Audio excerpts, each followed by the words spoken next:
बच्चू कडूंनी अन्नत्याग आंदोलन पुढे ढकलण्याचा निर्णय घेतल्यानंतर एका गोष्टीची राजकीय वर्तुळात जोरदार चर्चा सुरू आहे। ती म्हणजे बच्चू कडूंनी आंदोलन मागे घ्यावं म्हणून भाजप प्रदेशाध्यक्ष आणि महसूल मंत्री चंद्रशेखर बावनकुळेंनी 2 वेळा आंदोलनस्थळी जाऊन त्यांच्याशी चर्चा केली, पण दोन्ही वेळा बच्चू कडूंनी उपोषण मागे घेण्यास नकार दिला। पहिल्या भेटीदरम्यान बावनकुळेंनी उपोषण मागे घेण्यासाठी दबाव टाकल्याचा आरोप बच्चू कडूंनी केला होता। त्यानंतर काल बावनकुळेंनी मागण्यांबाबत सकारात्मक आश्वासन देऊनही बच्चू कडूंनी उपोषण मागे घेतलं नव्हतं।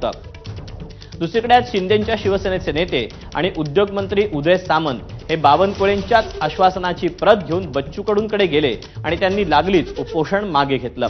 त्यामुळे फडणवीसांच्या दूताला माघारी पाठवत शिंदेंचा दूत आल्यानंतर कडूंनी उपोषण मागे घेतलं का असा प्रश्न उपस्थित होतोय। विशेष लक्ष देण्यासारखी एक गोष्ट ही आहे की पालकमंत्री आले आणि आज उदय सावंत येऊन गेले। उदय सावंत हे पालकमंत्र्यांचे म्हणजे चंद्रशेखर बावनकुळे यांचेच पत्र घेऊन आले आणि त्यानंतर हे उपोषण सुटलं।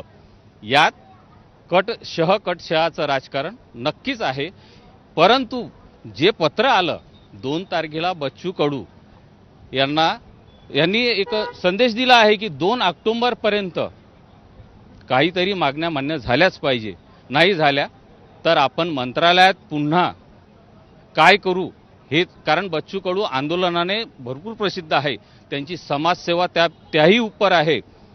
राजकारणात काय कुठं कटशह हे चालते या पत्रावरून तरी नक्की असं समजता येईल, कारण बावनकुळे आल्यानंतर बावनकुळेंचं पत्र उदय सावंत घेऊन येतात आणि बच्चू कडू उपोषण सोडतात।